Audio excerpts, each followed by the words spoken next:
BJP लगातार अपनी रणनीति पर काम कर रही है और कई नेता हैं जो बीजेपी में शामिल हो रहे हैं। बीजेपी में शामिल हुए इन नेताओं से राष्ट्रीय अध्यक्ष जेपी नड्डा मुलाकात भी कर रहे हैं। साल के आखिर में राजस्थान विधानसभा चुनाव होने हैं, ऐसे में सभी पार्टियां अपनी अपनी रणनीति तैयार करने में जुटी हैं। बीजेपी लगातार अपना कुनबा मजबूत करने में जुटी हुई है। इसी मिशन के तहत हाल के दिनों में राजस्थान की राजधानी जयपुर में अन्य कई पार्टियों के दिग्गज नेताओं ने बीजेपी का दामन थामा। इसी कड़ी में बीजेपी में शामिल होने वाले नेता दिल्ली पहुंचे। खबरों के मुताबिक कांग्रेस और बहुजन समाज पार्टी के कई पूर्व वरिष्ठ नेताओं ने मंगलवार को प्रदेश अध्यक्ष सीपी जोशी के साथ दिल्ली में जेपी नड्डा से उनके आवास पर मुलाकात की। नड्डा से मुलाकात करने वाले लोगों में कई समाज सेवी और रिटायर्ड प्रशासनिक अधिकारी भी शामिल रहे, जो अब भाजपा के सदस्य बन चुके हैं। वहीं इस मुलाकात के दौरान पार्टी के राष्ट्रीय महासचिव और राजस्थान भाजपा के प्रदेश प्रभारी अरुण सिंह भी मौजूद रहे। नड्डा के साथ मुलाकात करने वालों में पूर्व केंद्रीय मंत्री सुभाष मेहरिया, कांग्रेस के दिग्गज नेता रहे और पूर्व मुख्यमंत्री जगन्नाथ पहाड़िया के बेटे ओम प्रकाश पहाड़िया और पूर्व राष्ट्रपति प्रतिभा पाटिल के पारिवारिक सदस्य एवं राजस्थान प्रदेश कांग्रेस कमेटी के सदस्य विजेंद्र शेखावत भी बीजेपी में शामिल हो चुके हैं।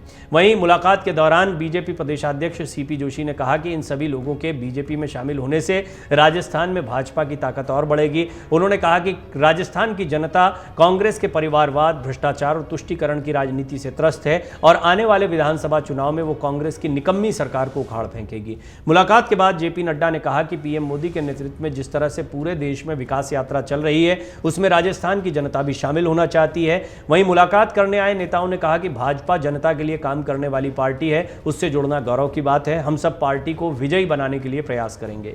आपको बता दें कि मेहरिया ने 19 मई को, जबकि पहाड़िया और विजेंद्र सिंह शेखावत ने पिछले महीने 12 जून को विधिवत भारतीय जनता पार्टी की सदस्यता ग्रहण की थी। इनके साथ साथ बहुजन समाज पार्टी के राजस्थान के पूर्व प्रदेश महासचिव अशोक कुमार वर्मा, रिटायर्ड आईपीएस अधिकारी गोपाल मीणा और रामदेव सिंह, पूर्व आईपीएस और प्रसिद्ध शिक्षाविद CR Meena, retired IAS Prithviraj Meena, सामाजिक कार्यकर्ता हेमंत शर्मा और सामाजिक कार्यकर्ता चंद्रमोहन मीणा ने भी भाजपा अध्यक्ष नड्डा से मुलाकात कर उनका अभिनंदन किया। जेपी नड्डा ने स्वयं इन नेताओं के साथ मुलाकात की तस्वीर को शेयर करते हुए ट्वीट किया, प्रधानमंत्री नरेंद्र मोदी के नेतृत्व में सेवा, सुशासन और गरीब कल्याण की नीतियों से प्रभावित होकर हाल ही में हमारे भाजपा परिवार में शामिल हुए राजस्थान के वरिष्ठ नेताओं से आज भेंट हुई। मुझे पूर्ण विश्वास है कि आप सभी के साथ आने से भाजपा के राष्ट्र निर्माण, प्रदेश के विकास और जनसेवा के संकल्प को मजबूती मिलेगी।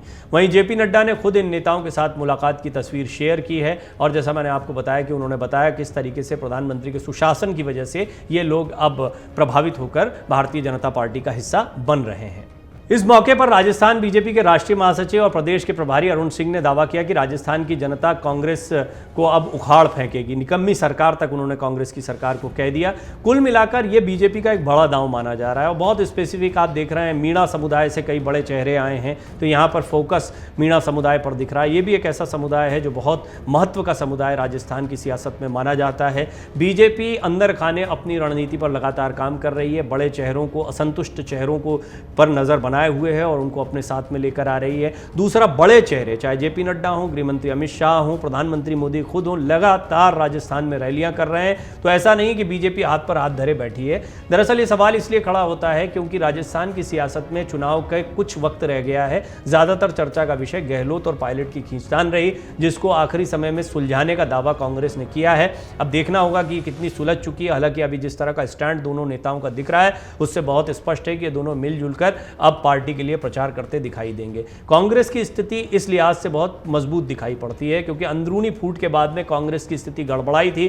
बीजेपी को यह पूरा विश्वास था कि इसकी वजह से कांग्रेस को एक बड़ा जबरदस्त नुकसान हो सकता है, लेकिन अब बीजेपी अपनी अगली रणनीति पर काम कर रही है। वो जनता के बीच जा रही है, प्रधानमंत्री मोदी के चेहरे पर वो वोट मांग रहे हैं क्योंकि स्थानीय स्तर पर कोई चेहरा सामने रखा जाएगा बीजेपी का चुनाव के पहले, इसकी संभावनाएं बहुत कम हो गई हैं। खासतौर पर वसुंधरा राजे सिंधिया को लेकर जो चर्चाएं चल रही थी, उन पर भी विराम लग गया है। इस बीच कई बड़े नेताओं को बीजेपी में शामिल करवाना ये बीजेपी की एक बड़ी कामयाबी के तौर पर देखा जा रहा है और यही वजह है कि राष्ट्रीय अध्यक्ष जेपी नड्डा ने इन नेताओं से खुद मुलाकात की और बाकायदा ऑफिशियल ट्वीट करके जानकारी दी।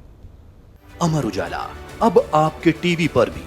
अपने स्मार्ट टीवी पर यूट्यूब पर सर्च करें अमर उजाला, चैनल सब्सक्राइब करें और देखें ताजा खबरें, वो भी HD क्वालिटी में।